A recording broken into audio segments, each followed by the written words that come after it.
তো বৈশ্বিক ক্রাইসিস, এটা আমরা সবাই জানি।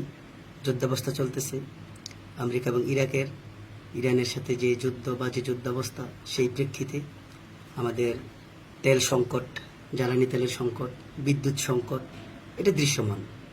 সেই দৃশ্যমান সংকটের ক্ষেত্রে আমাদের শিক্ষা মন্ত্রণালয় কর্তৃক আগামী রবিবার থেকে হয়তো 3 দিন অনলাইন ক্লাস এবং 3 দিন অফলাইন ক্লাসে চলে যাওয়ার একটা সম্ভাবনা আছে, এবং আমি এর সাথে একমত। কারণ যুগোপযোগী শিক্ষা বাস্তবায়নের ক্ষেত্রে বৈশ্বিক যে ক্রাইসিস সিচুয়েশনগুলো আসে, সেই সিচুয়েশনে আমাদেরকে অনেক সময় দূরদর্শী সিদ্ধান্ত নিতে হয়। তো সেই সিদ্ধান্তগুলো একটা হতে পারে ব্লেন্ডেড এডুকেশন সিস্টেম, যেটাকে আমরা বলি কিছু ক্লাস অনলাইনে হবে, কিছু ক্লাস অফলাইনে হবে। যেহেতু আমাদের এই মুহূর্তে বিদ্যুৎ সংকট, জ্বালানি সংকট, যদি স্টুডেন্টরা নিয়মিত স্কুল, কলেজ বা বিশ্ববিদ্যালয়ে আসা যাওয়া করে, সেই ক্ষেত্রে তাদেরকে পাবলিক পরিবহন, ব্যক্তিগত পরিবহন ব্যবহার করতে হয়, এবং সেই পরিবহনগুলোর সংখ্যা অবশ্যই অনেক বেশি। যেহেতু জ্বালানি তেলের সংকট, আমাদের তেলের পাম্পগুলোতে লাইন ধরেও আমরা জ্বালানি তেল পাচ্ছি না, সেই প্রেক্ষিতে সরকারের এই সিদ্ধান্তকে আমি স্বাগত জানাই।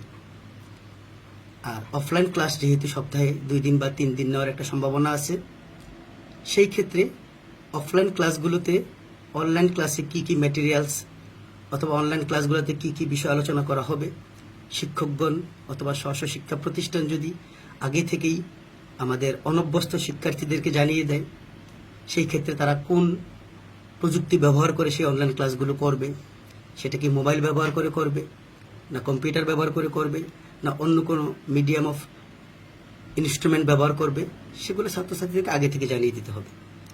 এর একটি খারাপ দিকও আছে। আমাদের বেশিরভাগ ছাত্রছাত্রী আসলে এখন প্রযুক্তি নির্ভর, মোবাইল নির্ভর। তারা আসলে তাদের দিনের বেশিরভাগ সময়গুলোই মোবাইলে, এডুকেশন বাদ দিয়ে ইউটিউব, ফেসবুকিং, হোয়াটসঅ্যাপ, মেসেঞ্জার, এক কথায় বলতে গেলে সোশ্যাল মিডিয়াতে ব্যস্ত রাখে নিজেদেরকে। সেই ক্ষেত্রে এতদিন শুধুমাত্র অফলাইন ক্লাসের কারণে অভিভাবকরা চাইলেই তাদেরকে মোবাইল না দিয়ে থাকতে পেরেছেন।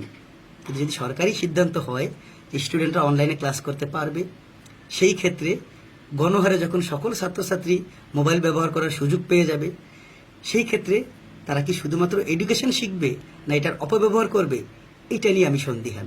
এটা নিয়ে আরও ব্যাপক আলোচনা করা দরকার আছে সরকার এবং শিক্ষা মন্ত্রণালয়ের।